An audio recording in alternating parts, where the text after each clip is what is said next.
Stamattina siamo stati chiamati più volte in quanto in centro storico, di fronte alle poste, su uno stallo riservato ai disabili, si era posizionato un banchetto per la raccolta firme. Non ci interessa in questo frangente parlare del banchetto, della trasparenza dei loro metodi o del tema per il quale raccoglievano firme, ma ci interessa il fatto che stavano occupando un posto riservato ai disabili. Chi ci aveva interpellato, disabile a bordo di un'auto, ci aveva informati che la presenza di questa iniziativa gli aveva impedito di parcheggiare ed era stato costretto a proseguire. Sulla stessa stregua erano state fatte altre segnalazioni. Ci siamo rivolti a chi di dovere, ma in quel momento era impegnato altrove e non era disponibile per un sopralluogo. Non abbiamo potuto fare a meno quindi di chiedere loro se ritenessero corretto occupare per una raccolta firme un posto destinato ai disabili. Il banchetto occupava solo una parte del parcheggio, quella a ridosso del palazzo, e se fosse arrivato qualcuno che avesse avuto necessità del posto ci saremmo tolti, è stata la giustificazione. Al nostro far notare che il qualcuno che avrebbe avuto necessità del posto era passato e trovandolo occupato era andato altrove, dopo un breve consulto il banchetto è stato spostato prontamente dall'altro lato della strada. Nel frattempo il tam tam tra i social e il mondo reale è stato veramente importante e in molti hanno criticato questo sopruso. Capita che siano altre vetture ad accaparrarsi i posti riservati ai disabili, talvolta bici, ma un banchetto è la prima volta che lo vediamo. Si tratta di mettere attenzione in certi atteggiamenti che possono ledere la libertà altrui. Si tratta di dimostrare un senso di civiltà verso chi è più fragile di noi. Befed, il pub di successo tutto italiano, dove trovi l'inimitabile galletto da mangiare con le mani, accompagnandolo con la tipica birra artigianale. Il galletto è sano, genuino ed eccellente, garantito da filiera controllata Valle Spluga e la birra artigianale nasce dall'esperienza di maestri birrai Befed. Befed, presso il parco commerciale Clodì per giovani e famiglie, un posto dove puoi sentirti come a casa tua.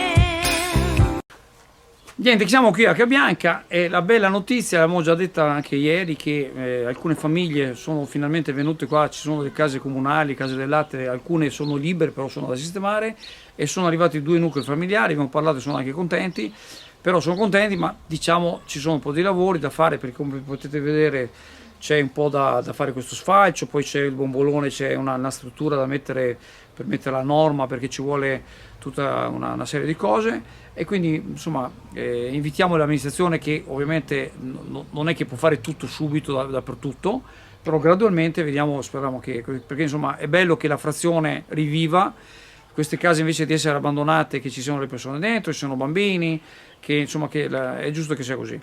E quindi invitiamo l'amministrazione a, insomma, ripetiamo, sappiamo che non si possono fare tutto subito, ma comunque cominciare magari a impegnare più avanti i fondi, perché c'è sempre, il problema è sempre quello, non si può fare tutto quanto, tante volte mi dicono anche prima, siamo andati in una casa vicino, ma c'è l'erba, c'è questo, quest'altro, non è che in 3 secondi si può fare tutto, perché in questa stagione il comune ha speso già 850.000 euro per il taglio, lo sfalcio dell'erba, perché fra piogge e caldo è cresciuta tantissimo, però nel frattempo cominciare a dire bene, magari per il prossimo anno riusciamo a fare questa cosa in modo che queste persone possano vivere anche a norma, perché appunto il bombolone deve essere appunto recintato.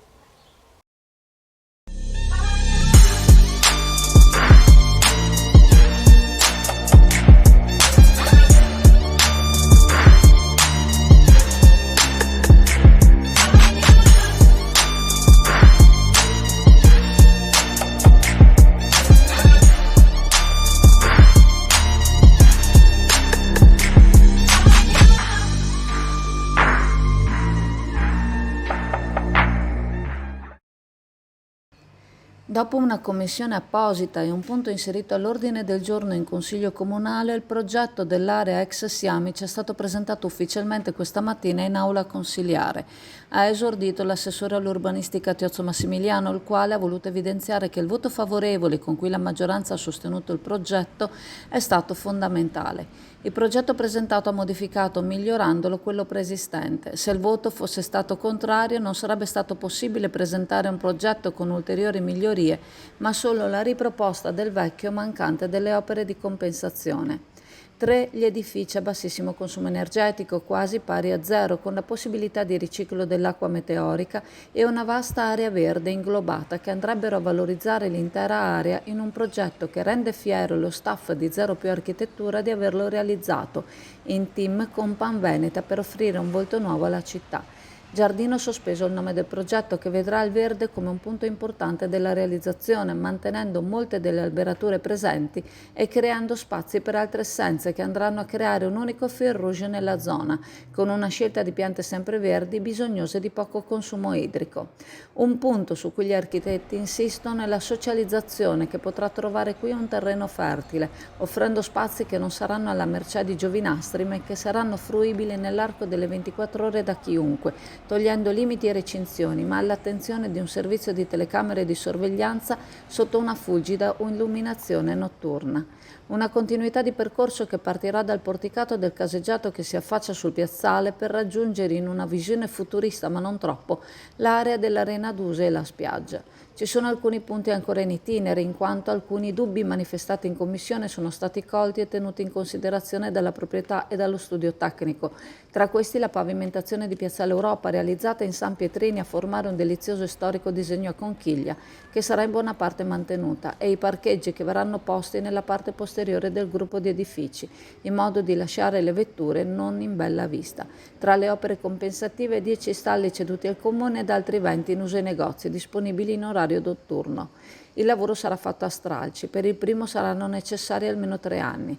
Resta attualmente la mancanza di certezze per quanto riguarda il capolinea bus, che fino a marzo utilizzava una pensilina dell'edificio che ora si è terminato di abbattere. L'ufficio lavori pubblici sta studiando un'area alternativa nella zona, in quanto l'idea è di mantenere qua un presidio, punto nevralgico della città, senza perdere però posti auto. Nel frattempo la demolizione è stata completata e si stanno cominciando a conferire i residui del cantiere.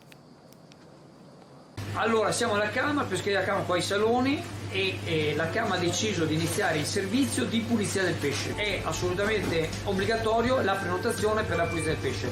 Se qualcuno giustamente vuole prima venire a vedere il pesce, voi sapete che qua avete il prezzo, avete la qualità, per la pulizia passa magari il pomeriggio o passa più tardi. La prenotazione si chiede almeno il giorno prima e al numero WhatsApp 334 6698 158. Vi ricordiamo che venire qui in pescheria è comodissimo, c'è un ampio parcheggio, quindi diciamo evitate qualsiasi tipo di stress. Da 2 giorni non riceviamo segnalazione di corsi irregolari per quanto riguarda la linea 80 e la linea 85 gestita dalla Riva Veneta.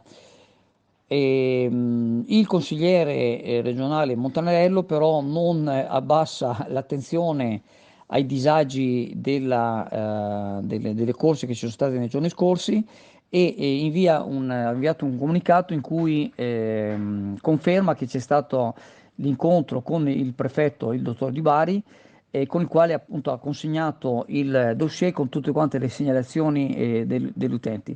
Il nostro consigliere regionale dice nel comunicato che l'incontro è stato proficuo e dal quale è emersa l'attenzione all'emergenza in atto e promessa di tavolo largo.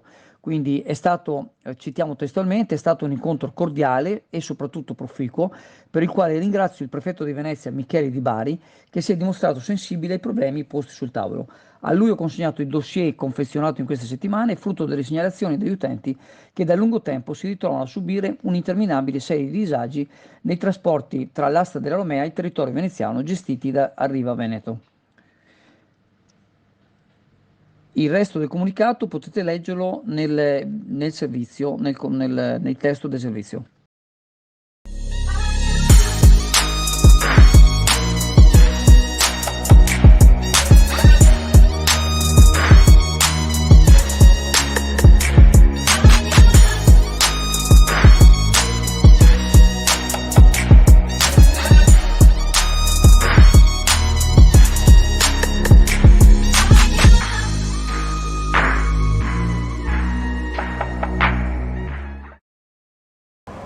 Bella e curiosa l'iniziativa apparsa sul muro a metà Calle San Giacomo, proposta da Fondazione Clodiense, patrocinata dalla città di Chioggia. Si tratta di una serie di poster con cui è stato tappezzato il muro solitamente usato dai writers per scrivere con gli spray. L'iniziativa si chiama Muri di Calle, Persi per Chioggia, nome che richiama l'autore, Persi Fabio, e il progetto, che consiste nel perdersi tra le calli a ricercare lo spunto colto dal fotografo e riportato sull'immagine come divertente pattern. Un'iniziativa che ha una valenza culturale e turistica nella ricerca di percorsi che allontanino dal corso centrale di Chioggia, finendo nelle calli che custodiscono particolari spesso ignorati perché nascosti o perché immersi tra altra bellezza. In questo momento in cui la nostra città riesce ad avere riflessi mediatici importanti e di valore, dare risalto ad angoli meno conosciuti, visti con ottiche diverse, non può che accrescere il valore dell'offerta proposta dalla città.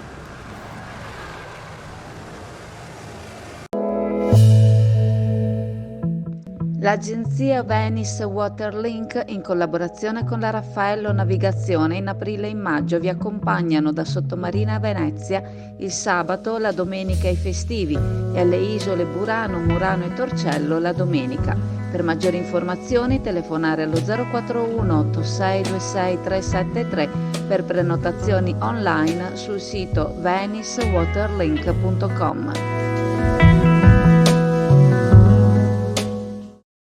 Il ponte girevole di Chioggia è spesso attenzionato per i meccanismi che si trovano sotto l'impalcato, che ne azionano il movimento per dare modo alle imbarcazioni più grandi di passare da un lato all'altro del canale San Domenico. Stavolta siamo stati invitati ad andare a dare un'occhiata sulla carreggiata e, per essere precisi, sui marciapiedi che stanno mostrando i ferri della gettata di calcestruzzo, il quale si sta sfaldando. Le condizioni del ponte, di questo e degli altri percorsi del traffico veicolare tra Chioggia e Sottomarina non sono rassicuranti per un motivo essenziale: sono gli unici percorsi che abbiamo che uniscono i due centri storici. Sono tutti vecchi e su tutti la manutenzione negli ultimi anni, forse decenni, sembra sia stata sempre a rattoppare, ma sono fondamentali vie di collegamento e l'attenzione dovrebbe essere massima. La segnalazione di oggi potrebbe non essere ritenuta importante, una passata di scopa, nessuno vede più niente, quindi non è successo niente, ma il ponte, come gli altri, avrà bisogno prima o poi, speriamo il più tardi possibile, di manutenzione importante che non verrà fatta in giornata. In quel caso siamo preparati ad affrontare un'interruzione della viabilità o ci penseremo quando e se sarà necessario? SD Auto informa della novità per il 2023, la revisione dei carrelli in sede. Si effettuano revisioni in sede dei rimorchi di massa complessiva non superiore ai 3.500 kg, 01 e 02, di carrelli per imbarcazioni, per moto, per auto, roulotte, trailer per il trasporto cavalli, carrelli tenda, carrelli trasporto animali e tutti i carrelli di massa complessiva non superiore ai 3.500 kg. Potete contattare SD Auto per qualsiasi informazione o chiarimento.